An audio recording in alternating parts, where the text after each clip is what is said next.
गांव कलीपुर अपनी खूबसूरती के लिए जाना जाता, लेकिन इस गांव के पास स्थित नागवन का नाम सुनते ही लोगों की रूह कांप उठती। नागवन वह जगह था जहां मौत छुपकर बैठी थी। दिन में यह जंगल आम जंगलों जैसा दिखता, लेकिन रात होते ही वहां से भयानक चीखें सुनाई देती और सुबह वहां किसी ना किसी की लाश मिलती। गांव के बुजुर्ग बताते थे कि 100 साल पहले इस गांव में चंदा नाम की एक औरत रहा करती थी। वह सुंदर, नेक दिल और बहुत ही रहस्यमयी थी, लेकिन उसकी शादी के बाद उसकी जिंदगी नरक बन गई। उसका पति दामोदर एक लालची और दुष्ट आदमी था। उसने चंदा से शादी सिर्फ धन दौलत हड़पने के लिए की थी। जब चंदा गर्भवती हुई तो दामोदर ने उसे जंगल में ले जाकर एक तांत्रिक को बलिदान के लिए सौंप दिया। तांत्रिक ने कहा, इस स्त्री को जलाकर भस्म करो, तभी तुम्हें अपार धन मिलेगा। दामोदर और उसके साथियों ने चंदा को आग में झोंक दिया। चंदा की दर्दनाक चीखों ने पूरे जंगल को कपा दिया, लेकिन मरने से पहले चंदा ने भयानक श्राप दिया, जिसने मुझे मारा उसकी पीढ़ियां तड़प तड़प के मरेगी। मैं नागिन बनकर लौटूंगी और हर एक को मौत दूंगी।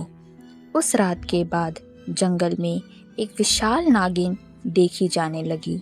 जिसने भी उस नागिन को देखा वह कुछ ही दिनों में खून से लथपथ मिला। समय बीतता गया, लेकिन नागिन का खौफ बढ़ता ही गया। लोगों ने नागवन में जाना छोड़ दिया, लेकिन कुछ नासमझ युवक इसे सिर्फ एक कहानी मानते थे। अजय, दीप, रोहन और सनी गांव के सबसे निडर लड़के थे। उन्हें भूत प्रेतों की कहानियों पर भरोसा नहीं था। एक दिन उन्होंने शर्त लगाई कि वे नागवन में पूरी रात गुजारेंगे और नागिन की कहानी को झूठा साबित करेंगे। रात के करीब 12 बजे वे शराब और खाने पीने का सामान लेकर नागवन पहुँचे। जंगल में घुसते ही उन्हें अजीब सी ठंडक महसूस होने लगी। हवा पूरी तरह स्थिर थी। पेड़ों के पत्ते भी ना हिल रहे थे, न सरसरा रहे थे। अचानक दूर से एक औरत की कहराने की आवाज़ आई, कोई मुझे बचाओ, जल रहा है, जल रहा है। दीप ने हंसते हुए कहा, डराने की नाकाम कोशिश हो रही है। देखना, सुबह हम सब सही सलामत घर जाएंगे। जैसे ही उसने यह कहा, अचानक पेड़ हिलने लगे और पूरे जंगल में एक खौफनाक फूंकार गूंज उठी। एकदम से चारों ओर अंधेरा छा गया। उनकी जलती हुई मशालें अपने आप बुझ गई। तभी एक विशालकाय नागिन झाड़ियों के बीच से निकली। उसकी लंबाई 15 फीट से भी ज़्यादा थी। उसकी आंखें खून जैसी लाल थी और उसकी खाल से काला धुआं निकल रहा था। उसकी आवाज़ एक औरत सांप से मिले जुले रूप में थी। तुम्हें मरना ही होगा। अजय ने चिल्लाकर कहा, भागो, लेकिन भागने का कोई रास्ता नहीं था। चारों तरफ घने पेड़ उग गए, जैसे कि जंगल ही उन्हें निगलने वाला हो।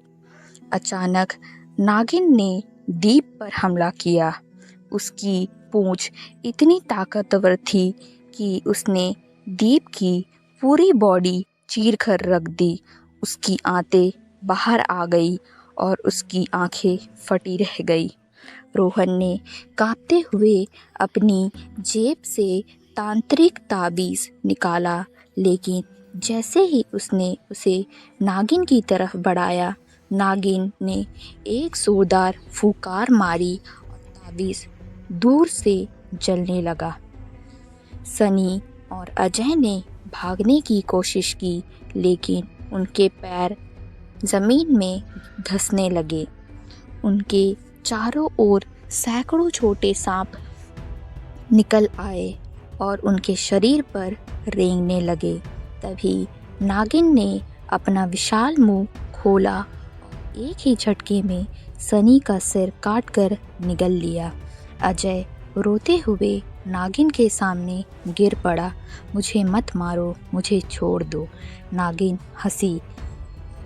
मौत से बचने की भीख मांग रहे हो, लेकिन जब मुझे जलाया गया था तब किसी ने मेरी चीखें नहीं सुनी।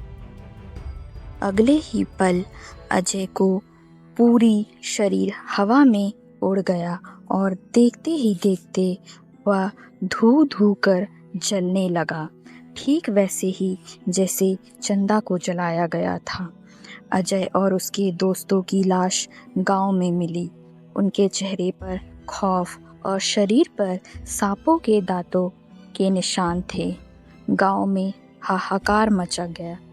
तांत्रिक बाबा रुद्रनाथ को बुलाया गया।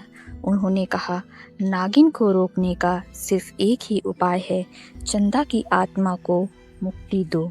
वे सभी नागवन पहुँचे।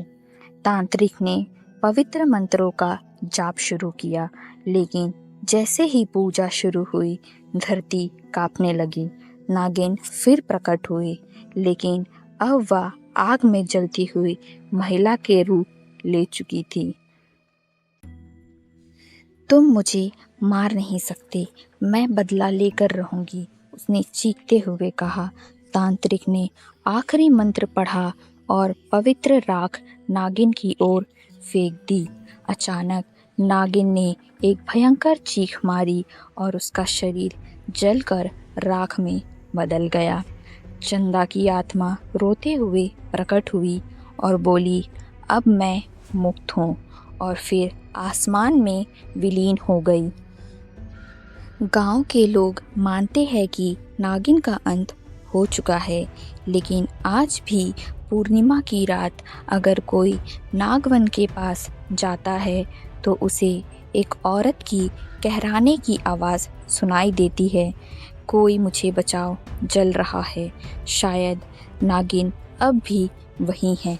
ऐसे ही इंटरेस्टिंग स्टोरीज़ के लिए हमारे YouTube चैनल रियो स्टोरी बुक को सब्सक्राइब करें।